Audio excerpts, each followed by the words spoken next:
நாக்பூரில் RSS தலைமையகத்திற்கு சென்ற பிரதமர் நரேந்திர மோடி அமைப்பின் நிறுவனர் ஹெட்கேவருக்கு மரியாதை செலுத்தினார்.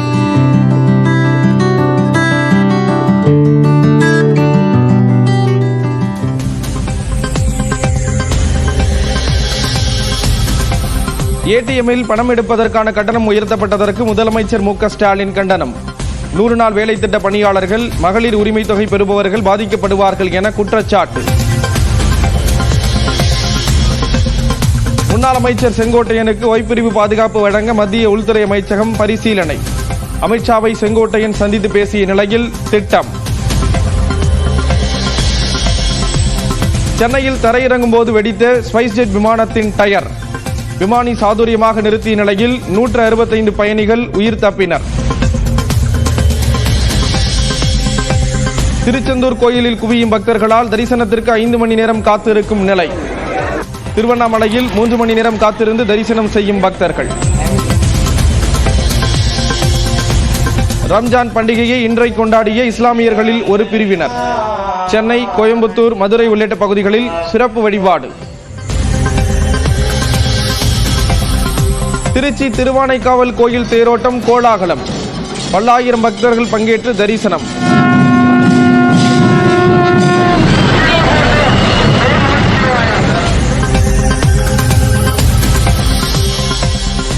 கன்னியாகுமரி மாவட்டம் திருப்பரப்பு அருவியில் சீரான நீர்வரத்து.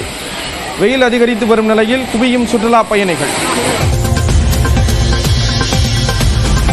திருப்பூர் மாவட்டம் அவிநாசியில் சரக்கு ஆட்டோவில் வந்து 2 வீலர் திருட்டு.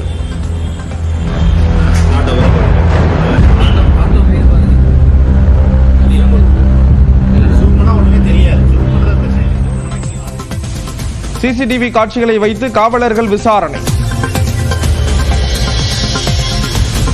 ஈரோடு மாவட்டம் சித்தோடு அருகே ரசாயன லாரியை சுத்தம் செய்யும் போது தாக்கிய விஷவாயு.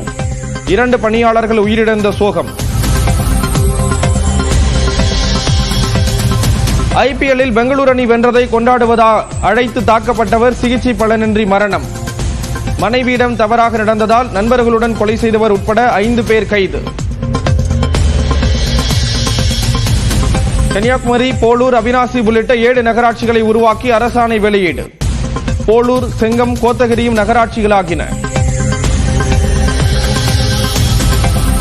எக்ஸ் தளத்திலிருந்து நீக்குமாறு அறிவுறுத்தப்பட்ட 30 விழுக்காடு பதிவுகள் மத்திய அரசுக்கு எதிரானவை. பிரதமர் மற்றும் அமித்ஷாவை விமர்சித்த பதிவுகளை நீக்க உத்தரவிட்ட மத்திய அரசு. மியான்மரில் நிலநடுக்கத்தால் பாதிக்கப்பட்ட பகுதிகளில் 3ஆம் நாளாக மீட்பு பணி தாமதம். மருத்துவ உதவிகள் கிடைக்காத நிலை ஏற்படும் என ஐக்கிய நாடுகள் சபை எச்சரிக்கை.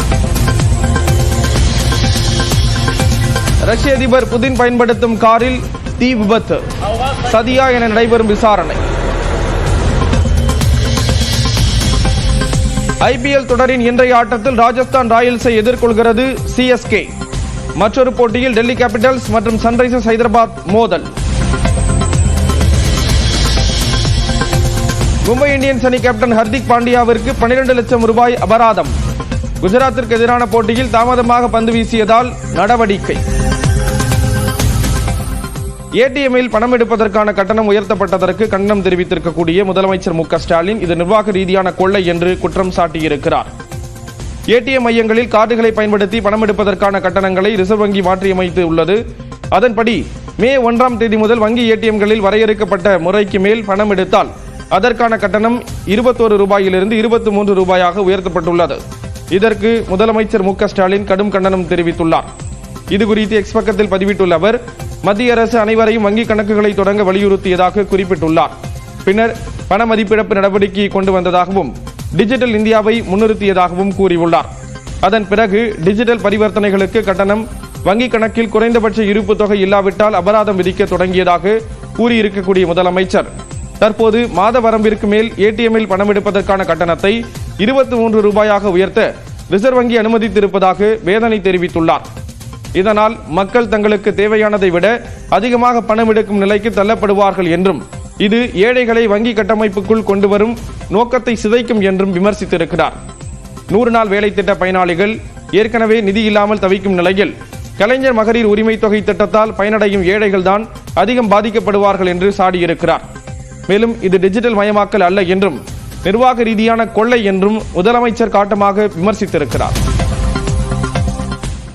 அதிமுக பொதுச் செயலாளர் எடப்பாடி பழனிசாமியுடன் கருத்து வேறுபாடு நிலவி வருவதாக கூறப்படக்கூடிய நிலையில் மூத்த தலைவரும் முன்னாள் அமைச்சருமான செங்கோட்டையனுக்கு ஒய்பிரிவு பாதுகாப்பு வழங்க மத்திய அரசு திட்டமிட்டுள்ளதாக தகவல் வெளியாகியிருக்கிறது. பாஜகவுடன் கூட்டணி இல்லை என்று அதிமுகவினர் தொடர்ந்து கூறி வந்த நிலையில் யாரும் எதிர்பாராத வகையில் அக்கட்சியின் பொதுச் செயலாளர் எடப்பாடி பழனிசாமி திடீரென டெல்லி சென்று மத்திய அமைச்சர் அமித்ஷாவை கடந்த 25ஆம் தேதி சந்தித்து பேசினார். அடுத்த ஆண்டு சட்டப்பேரவை தேர்தல் நடைபெறும் சூழலில் இந்த சந்திப்பு அரசியல் வட்டாரத்தில் அதிர்வலையை ஏற்படுத்தியது. இந்த சலசலப்பு அடங்குவதற்குள் அதிமுக மூத்த தலைவர்களில் ஒருவரான செங்கோட்டையன் நேற்று முன்தினம் டெல்லி சென்று மத்திய அமைச்சர்கள் அமித்ஷா, நிர்மலா சீதாராமன் ஆகியோரை சந்தித்து பேசியது அதிமுகவினர் மத்தியில் அதிர்ச்சியை ஏற்படுத்தியது. எடப்பாடி பழனிசாமி கூட்டணிக்கு இணங்காவிட்டால் செங்கோட்டையன் தலைமையில் ஒருங்கிணைந்த அதிமுகவை உருவாக்கி 2026 தேர்தலை களம் காண பாஜக காய் நகர்த்தி வருவதாக கூறப்படுகிறது. இந்நிலையில் செங்கோட்டையனுக்கு ஒய்பிரிவு பாதுகாப்பு வழங்க மத்திய உள்துறை அமைச்சகம் பரிசீலித்து வருவதாக தகவல் வெளியாகியுள்ளது. மத்திய அமைச்சர் அமித்ஷா உடனான சந்திப்பின் போது தனக்கு பாதுகாப்பு வழங்க வேண்டும் என செங்கோட்டையன் கோரிக்கை விடுத்ததாக கூறப்படுகிறது. அதன் அடிப்படையில் அவருக்கு உள்ள பாதுகாப்பு அச்சுறுத்தல்கள் குறித்து மத்திய புலனாய்வு அதிகாரிகள் உள்துறை அமைச்சகத்திற்கு அறிக்கை வழங்கியதாக, அதைத் தொடர்ந்து செங்கோட்டையனுக்கு ஒய்பிரிவு பாதுகாப்பு வழங்க உள்துறை அமைச்சகம் முடிவு செய்திருப்பதாகவும் தகவல்கள் வெளியாகி இருக்கின்றன. நாக்பூரில் உள்ள RSS தலைமை அலுவலகத்திற்கு சென்ற பிரதமர் நரேந்திர மோடி அதன் நிறுவனர் கேசவ பாலிராம் ஹெட்கேவரின் சிலைக்கு மலர் தூவி மரியாதை செலுத்தினார்.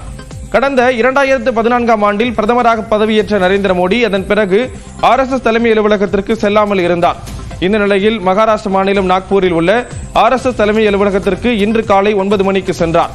பிரதமருடன் மகாராஷ்டிர முதலமைச்சர் தேவேந்திர பட்னவிஸ், மத்திய அமைச்சர் நிதின் கட்கரி உள்ளிட்டோரும் சென்றனர். அங்கு அந்த அமைப்பின் நிறுவனரான ஹெட்கேவர் சிலைக்கு மலர் தூவி மரியாதை செலுத்தினார்.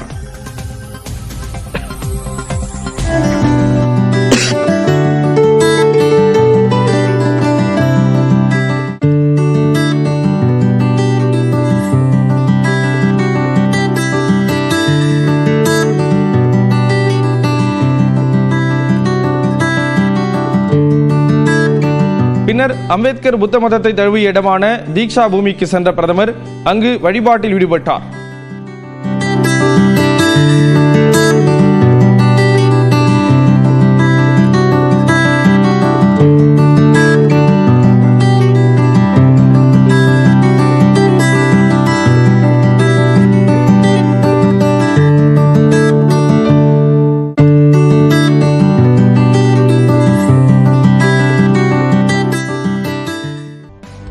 பல்வேறு கார் நிறுவனங்களும் தங்களது தயாரிப்பு கார்களின் விலையை 4% வரை உயர்த்த உள்ளதாக அறிவித்திருக்கின்றன. இதன்படி அடுத்த மாதம் முதல் எந்தெந்த கார்களின் விலை எவ்வளவு உயரும் என்பதை வரைகலை மூலம் விளக்குகிறார் சிறப்பு செய்தியாளர் சிவரஞ்சன். நடுத்தர குடும்பத்தினருக்கு இனி கார் எட்டாக்கணியா மாறிடுமா? காரணம், இந்த 2025ல மட்டும் 2வது முறையா இப்ப கார் தயாரிப்பு நிறுவனங்கள் விலையேற்றத்தை அறிவிச்சிருக்காங்க. இந்த விலையேற்றம் ஏப்ரல் 1ஆம் தேதி முதல் நடைமுறைக்கு வர இருக்கு. எந்தெந்த கம்பெனி எந்தெந்த கார்களுக்கு விலையேற்றத்தை அறிவிச்சிருக்கு என்பதை பார்க்கலாம். முதலாவதா மஹிந்திரா அண்ட் மஹிந்திரா. இதை பொறுத்த வரைக்கும் SUV வணிக பயன்பாட்டு வாகனங்கள் எல்லாத்துக்குமே 3% வரைக்கும் விலை உயர்வு இருக்கும்னு அறிவிச்சிருக்காங்க. இவங்க 2வது முறை இந்த ஆண்டுல இந்த விலையேற்றத்தை அறிவிச்சிருக்காங்க.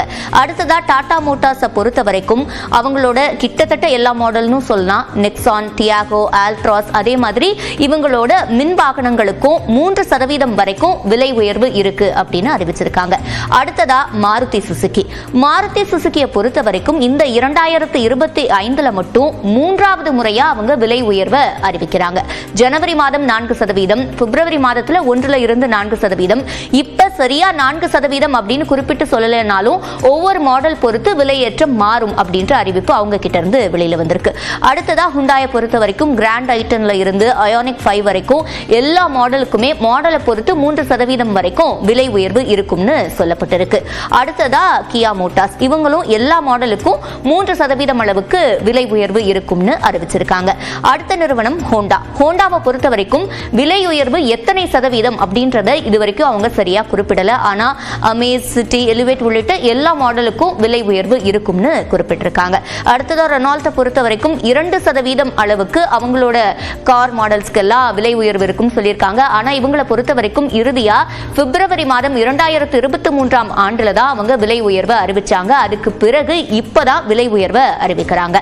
அடுத்த நிறுவனம் பார்த்தோம்னா BMW பொறுத்த வரைக்கும் இந்த நிதியாண்டுல, அதாவது 2025-26 நிதியாண்டுல விலை உயர்வை அறிவிக்கும் முதல் லக்ஸரி பிராண்ட் அப்படின்னு சொல்லலாம். 2025 ஸ்டார்டிங்ல, அதாவது ஜனவரி மாதம்ல நிறைய லக்ஸரி பிராண்ட்ஸ் விலையேற்றத்தை அறிவிச்சாங்க. ஆனா இந்த நிதியாண்டோட தொடக்கத்துல இவங்க தான் முதல் முறையா விலையேற்றத்தை அறிவிக்கிறாங்க. 3% சொல்லி இருக்காங்க.